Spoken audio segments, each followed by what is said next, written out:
I'd like to begin by reading a statement from the President. As the head of the executive branch and Commander-in-Chief, I have a unique constitutional responsibility to protect the nation's classified information, including by controlling access to it.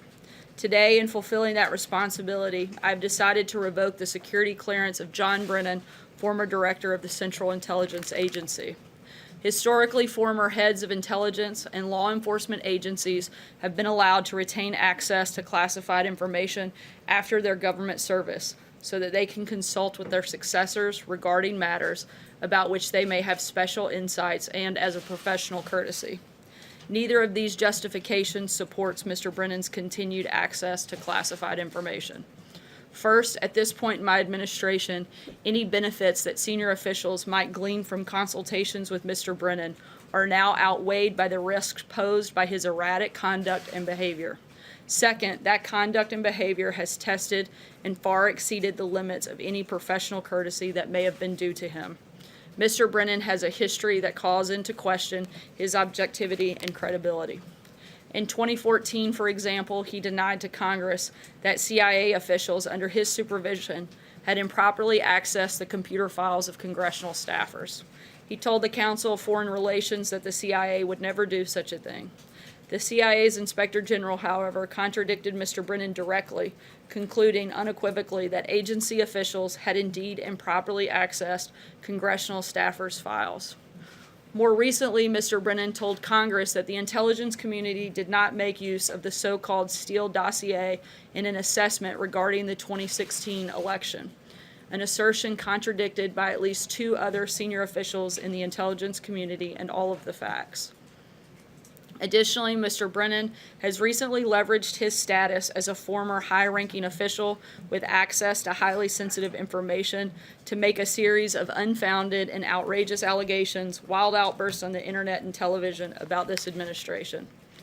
Mr. Brennan's lying and recent conduct, characterized by increasingly frenzied commentary, is wholly inconsistent with access to the nation's most closely held secrets and facilities, the very aim of our adversaries, which is to sow division and chaos. More broadly, the issue of Mr. Brennan's security clearance raises larger questions about the practice of former officials maintaining access to our nation's most sensitive secrets long after their time in government has ended. Such access is particularly inappropriate when former officials have transitioned into highly partisan positions and seek to use real or perceived access to sensitive information to validate their political attacks.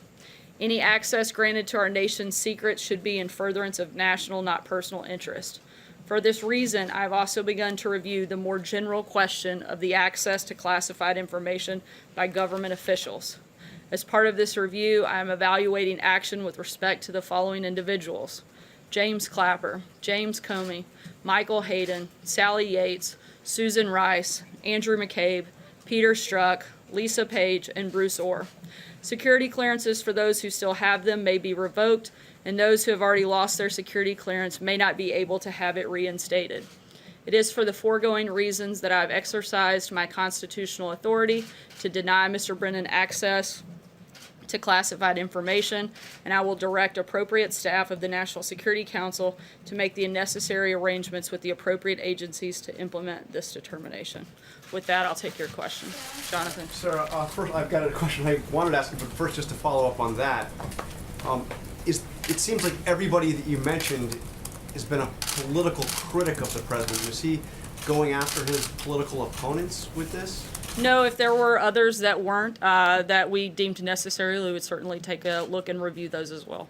Okay, I want to ask you about something the president's attorney said.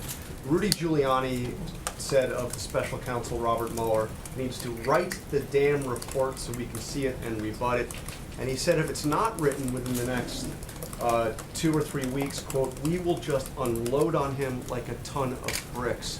Is the president okay with his attorney threatening the special counsel in this way? Certainly, we've made clear we'd like to see this wrap up. For questions specific about comments by Mr. Giuliani, I'd refer you back to him. Was that authorized by the president? Once again, for questions specific about the investigation, particularly comments from Rudy Giuliani, I'd refer you back to him to address those. Jeff? Hey, Sarah. Following up on John's question, how is this announcement by the president, how can Americans not interpret that as a getting back against his critics? And isn't it also an attempt to curtail their freedom of speech by penalizing them for being critical on television? Not at all. The president has a constitutional responsibility to protect classified information and who has access to it. And that's what he's doing, is fulfilling that responsibility in this action. This is action only specific to Mr. Brennan, and the others are currently under review. Is this the kind of precedent he wants to set for future presidents when his administration is out of office? And why are there no Republicans on that list? Once again, if we deemed it necessarily, we would certainly look into that and be happy to review those. Justin? I wanted to ask about Turkey, but just to buttonhole on what Jeff said, I guess the reason people would say that this argument strains credibility is there's obvious examples, even from this administration. Your former national security advisor has admitted to lying to the FBI. Why is this only a list of Democrats who have been critical of the administration, and why should Americans have confidence that you are taking this seriously if there's not a single Republican on that list? Again, certainly we would look at those if we deemed it necessary, and we'll keep you posted if that list gets updated. So on Turkey, Turkey announced today that they're going to slap tariffs on about $1 billion of American goods. So I'm wondering if you have a response to that, and if there's any discussion internally about retaliating towards that, continuing to escalate this. Yeah, the tariffs from Turkey are certainly regrettable and a step in the wrong direction. The tariffs that the United States placed on Turkey were out of national security interest. Theirs are out of retaliation. I'm not going to get ahead of anything on what we may or may not do in an effort to respond, but certainly we don't support Turkey's decision to retaliate against us protecting our national security interest. An appeals court in Turkey today denied Pastor Brunson's appeal to try to be released. Does the administration view that as a new setback, or as sort of maintaining the status quo? We feel that Turkey, and specifically President Erdogan, have treated Pastor Brunson, who we know to be a very good person and a strong Christian who's done nothing wrong, very unfairly, very badly, and it's something that we won't forget in the administration. Let's move on. Jake, go ahead. Thank you, Sarah. So the administration has put up a robust defense of Pastor Brunson, but at the same time, there are tens of thousands of Christians in North Korea who have been imprisoned almost exclusively because of their religion. Open Door USA considered North Korea to be the #1 country when it comes to persecution of the Christians. Is this something that the administration has also been looking into? Certainly, we would like to see any individual persecuted for their Christian beliefs or imprisoned released. Again, we've been working with North Korea on a number of fronts. That's something we'd certainly like to see them change their behavior on. I know it's been discussed, and again, certainly something we'd like to see their behavior changed on. Sorry, Jake, I gotta keep. Just to follow up. Go ahead. Here's my question. Although territory held by ISIS has been reduced by over 90%, a recent UN report suggests that as many as 30,000 ISIS members still exist in Iraq and Syria. So, first of all, what's the administration's take on this specific UN report? And secondly, what would the administration consider an overall victory against ISIS? We'd like to see every single member of ISIS defeated across the globe. I think that would be the ultimate victory. John, go ahead. Thanks a lot, Sarah.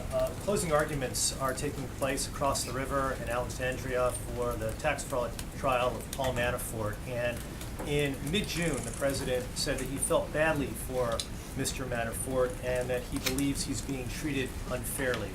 Is the president still friends with Mr. Manafort? When was the last time you spoke with Mr. Manafort? I'm not aware of any recent conversations that they've had. Blake? I believe he's being treated unfairly. I think that the president's made that clear in his previous comments. I don't have anything to add beyond that at this point. Blake, go ahead. Sarah, thank you. You just said a couple minutes ago that the increased tariff levels with Turkey were out of the national security interest, but when the president announced it on Twitter last week or earlier this month, he said, quote, at the time, he said, "Our relations with Turkey are not good at this time." The suggestion there being that this has to do with the pastor that is being held in Turkey. Simply put, if Pastor Brunson is allowed to leave Turkey, do those tariff levels go away? Is that kind of the deal that could be in place? No, is that a deal that could be on the table? The tariffs that are in place on steel would not be removed with the release of Pastor Brunson. The tariffs are specific to national security. The sanctions, however, that have been placed on Turkey are specific to Pastor Brunson and others that we feel are being held unfairly, and we would consider that at that point. What, in the interest of national security, what's changed over the last month or so with Turkey that you're justifying national security? Again, the president's been clear about the steel and aluminum industries, steel particularly in this case, that those are industries that must be protected. We must have the ability to reach certain levels of manufacturing of those products here in the United States for the purposes of national security. John? Thank you, Sarah.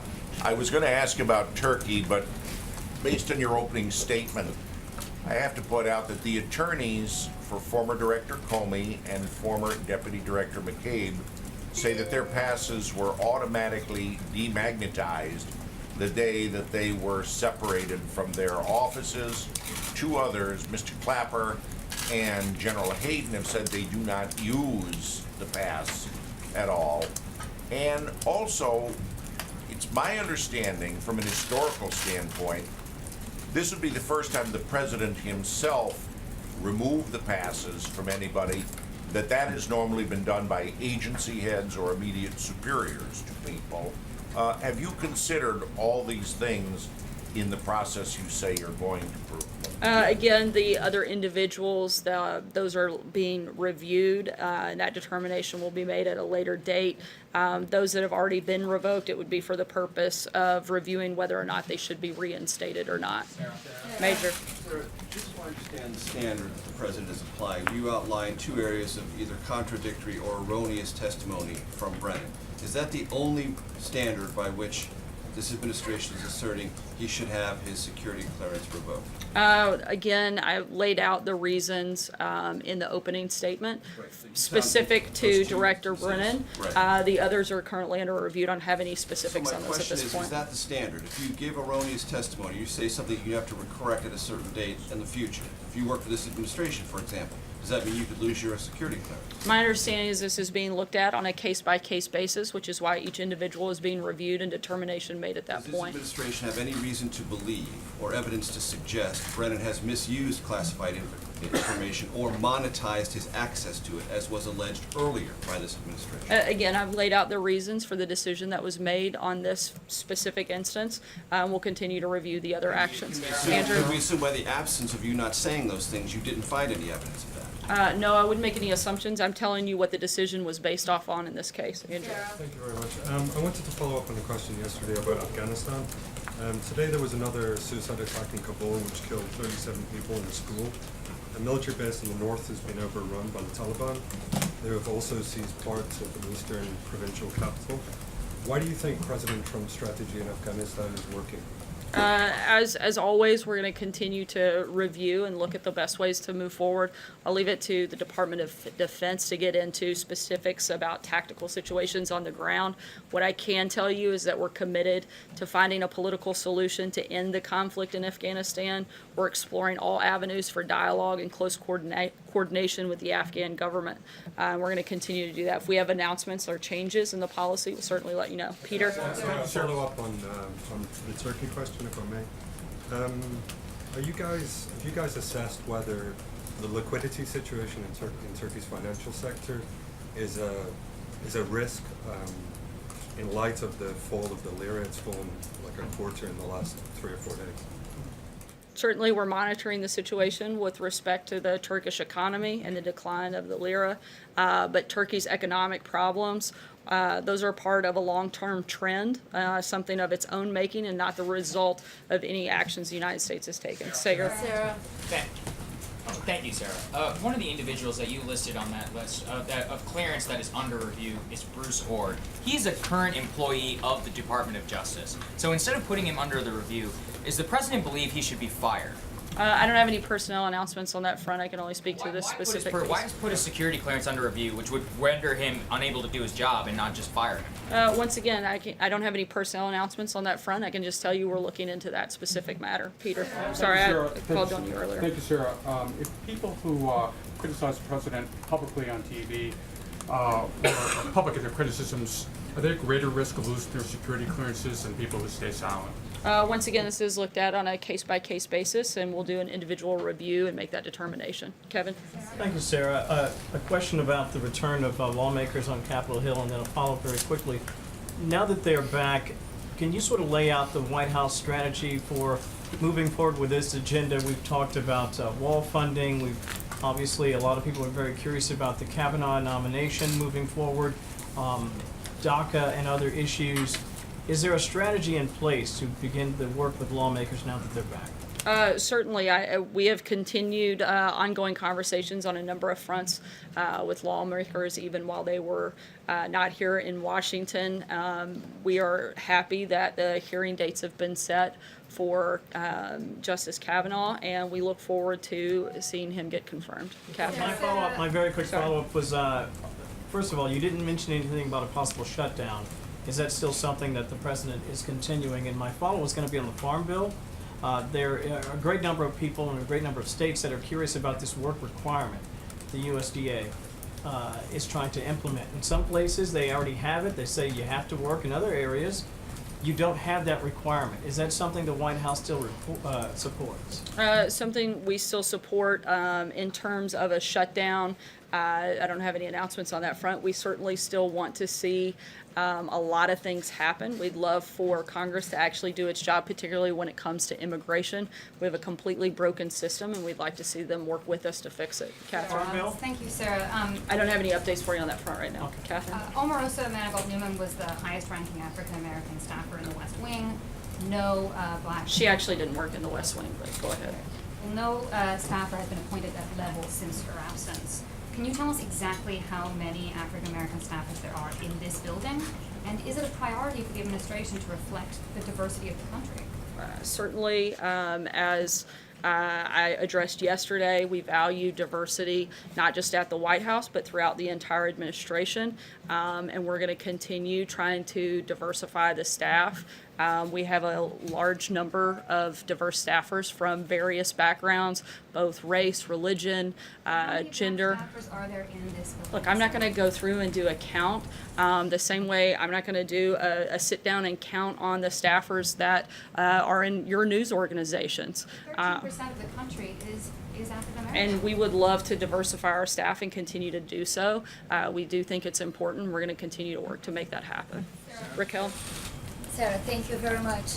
About the election last night, we are seeing the Democrats embracing more diversity, choosing Muslims, also candidates, transgender candidates, rejecting president's agenda. So my question is, what do you think will be the impact of his agenda and also these recent controversies about race and minorities on the election in November? Again, I think people are looking at the policies that the individuals are implementing and how those are going to affect those communities and whether or not it's actually going to help individuals, people across this country. That's what we're looking at. That's what we're focused on. That's what we're going to continue to do. I'm going to take one last question. Eamon? Thanks, Sarah. I'd like to ask you a couple questions about the President's recent comments, if I could. One is on Harley-Davidson. The President commented earlier in the week, many Harley-Davidson owners plan to boycott the company if manufacturing moves overseas. Great. Is the President of the United States endorsing a boycott of an iconic American company here? Look, the President has made his feelings on that very clear. The President's focus is on making sure that we get good trade deals and that we keep business and industry here in the United States. Does he want to see a boycott of Harley, though? I think he'd rather see them put all their companies back here in the United States and build all of their great machines here in this country. Thanks so much, guys. Have a great day.